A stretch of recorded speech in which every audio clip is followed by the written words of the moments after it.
Hello again, this is author Nathaniel Sewell. I've had a lot of questions from my website, and obviously as you look at me, about that chair that sits behind me. It is an exact replica of the Rising Sun chair. The Rising Sun chair is the chair that George Washington sat on in Independence Hall as they negotiated, argued, whatever you want to call it, the Constitution of the United States. He sat on that chair, one like it, without saying a word for 3 months. I'll tell you a story about that and why it sits behind me. I was in Independence Hall many years ago, over 20 years ago, in fact. I was in Philadelphia for business reasons, so my wife at the time, we did the tourist thing. I'd never been there before in Independence Hall. And I walk in a room where they negotiated, argued, fussed, and fight to put the Constitution together this night of our United States. And the Park Service, which does a great job, by the way, I would highly recommend, if you want to take a tour, do it. And the Park Service is absolutely fantastic.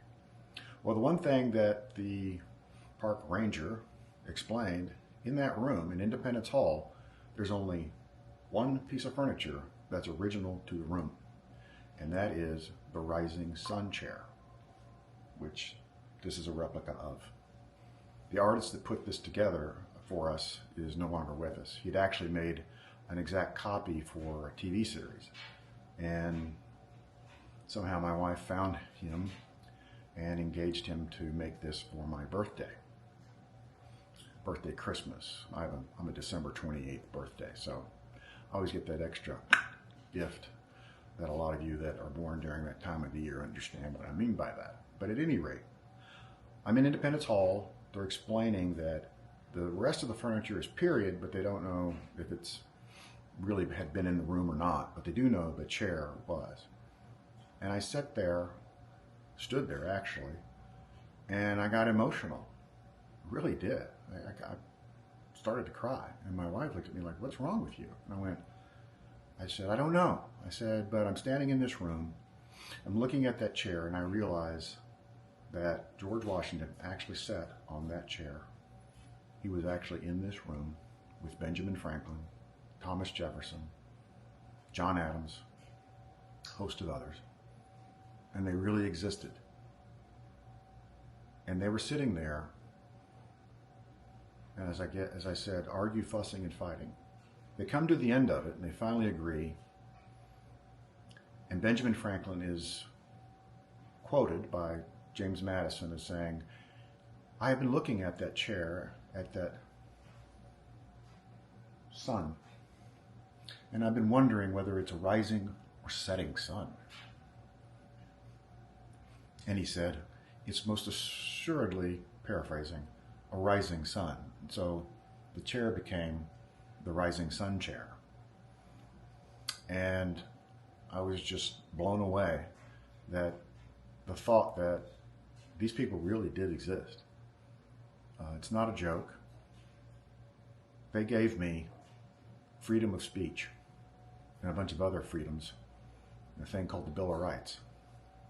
I would encourage you to, if you're an American citizen or other, read the Bill of Rights. That is the core principles this country is founded on, and I take them very seriously. In fact, all my writing, all my books are inspired by that chair right there. Let me see if I can take you closer. It's a beautiful chair.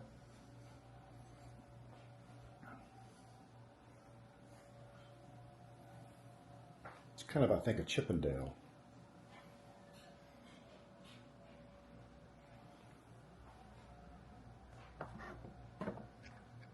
I like my camera. It moves around for me. But the chair gives me freedom of expression, freedom of speech.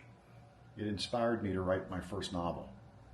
That's what it's all about, really. But for my first published novel, I came home, I'd read an article. It was about child abuse.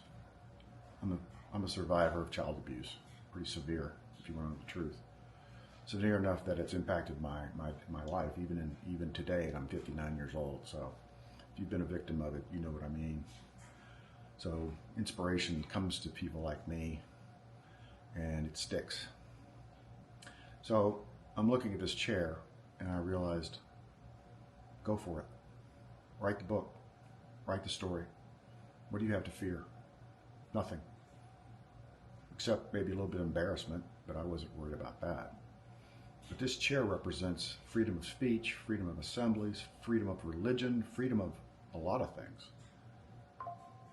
And we can't take that and just take it that it's supposed to be that way, because in most countries it's not. And I'm sure you're finding that to be true even in Britain right now. Send out the wrong meme, they throw you in jail. We're living in a country right now that we need leadership. We have very bad people trying to take this country apart. We have to stand up. That's why I wrote, "Hey man, where's Dr. Wang?" It's about the CCP's invasion into the United States culture. People like George Soros trying to corrode our culture in his Open Society Foundation. You want to know where the money comes from? We're now learning where the money's coming from, aren't we? Some of it comes from us, Act Blue. Some of it comes from Soros and his manipulation, and others. Trust me, the Chinese Communist Party wants us to tear ourselves apart. They would love for that to happen. But I wouldn't have written my most recent novel, "Hey Man, Where's Dr. Wang?" It's a smart-ass satire to kind of poke fun at it. But in truth, the reason I can write that novel and my other novels is because of that chair sitting right behind me. That's what inspires me. That's why it's on my website. That's why I'm telling you about it today.